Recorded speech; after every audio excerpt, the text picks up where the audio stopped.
রাধে রাধে বন্ধুরা, তো তোমরা ভাবছো তো আমি এসব কী দেখাচ্ছি। তোমরা এসব বুঝবে না, তোমাদের বোঝার এখনও ক্ষমতা হয়নি।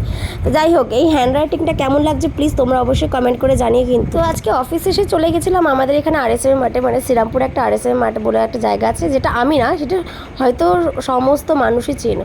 তো সেইখানে একটুখানি একটা কীর্তন টাইপের হচ্ছিল, রাধাকৃষ্ণের অনুষ্ঠান হচ্ছিলো। সেখানে আমরা একটুখানি অফিস ছুটি হওয়ার পর আমরা এখানে একটু ঘুরতে গিয়েছিলাম। এটা আমাদের প্ল্যান ছিল না, হঠাৎ করে প্ল্যান করে আমরা এখানে চলে গেলাম। আর দেখবে যে কোনো জিনিস প্ল্যান করে করলে কখনোই হয় না, হঠাৎ করে প্ল্যান করলেই সব কিছু সাকসেস হয়, এটা আমার জীবনে।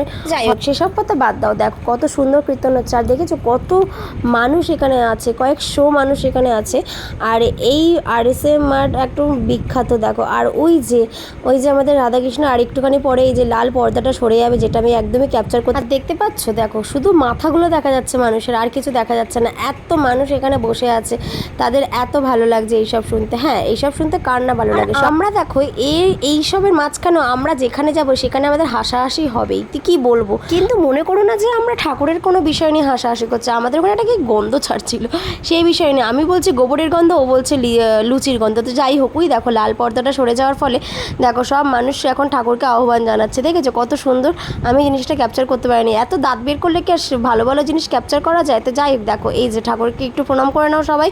আর এই ঠাকুরটা মানে আমাদের সত্যি খুবই ভালো লেগেছে, খুবই। আর এখানে একটা ছোট্ট গোপাল ছিল, সেটাকে আমি নিতে পারিনি।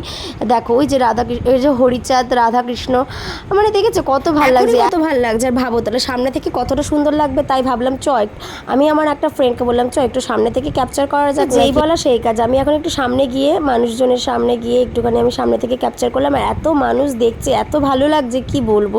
তো যাই হোক, আর এরপরে আমি এখন বেরিয়ে যাব ঠাকুরকে প্রণাম করে। ঠাকুরকে এটাই বলবো যে তুমিও ভালো থেকো, সবাইকে ভালো রাখার চেষ্টাও করো। আর দেখো আমার বেরিয়ে যাওয়ার টাইম হয়ে গেছে, কারণ আমাকে তো ট্রেন ধরতে হবে, তাই না। আর আমি এখন বেরিয়ে যাবো। আর এই যে শ্রীরামপুর মার্কেটে ঢুকেছি, শ্রীরামপুরে যাবো। আর একটুখানি মার্কেটের মধ্যে জামা কাপড় দেখবো না, সেটা কি কখনো হতে পারে? সেটা তো কখনো হতেই পারে না। আর এখানে শুধু ছেলেদের কালেকশন, মেয়েদের কালেকশন সেরকম কিছু ছিল না, তাই আমি কোনো জামা কাপড়ে হাতও দিইনি। তো যাই হোক, তারপরে আমরা বেরিয়ে, আর এই যে আমি বাড়ি চলে যাচ্ছি। আর আমি এরকম কি বকবক করছিলাম কি জানি, কিন্তু আমাকে এই ব্লগ করতে গিয়ে আমাকে এক্ষুনি একটা ছেলে ঠুকে দিচ্ছিলো। মানে জাস্ট একটা ছোট্টখাটো অ্যাক্সিডেন্ট না, একটা বড় সড়ো অ্যাক্সিডেন্ট হয়ে যাচ্ছিলো আমার সাথে। আমাকে আজকে যে পাচ্ছে, যেখান থেকে পাচ্ছে, সবাই অ্যাক্সিডেন্ট করে চলে যেতে চাইছে। কেন কি জানি, মনে হয় আমার আর বেশি দিন নেই। তো যাই হোক, তারপর বাই বাই করে দিচ্ছিলাম। কিন্তু এই ঝালমুড়ি কাকু আমাকে দেখে বলছে, কাকু, আমি বলছি কাকু একটু হাই করো তো আমার ব্লগে। তো আমার হাই করছে, দেখেছো। তো যাই হোক, আমার ব্লগটা কেমন লাগলো এরকম প্লিজ আমাকে কমেন্ট করে জানিও। আর ভালো লাগলে লাইক কমেন্ট শেয়ার করতে তো একদিনই বলুন। তো আজকের মতো টাটা, আবার অন্য কোনো দিন কোনো একটা ভালো ব্লগে দেখা হবে তোমাদের।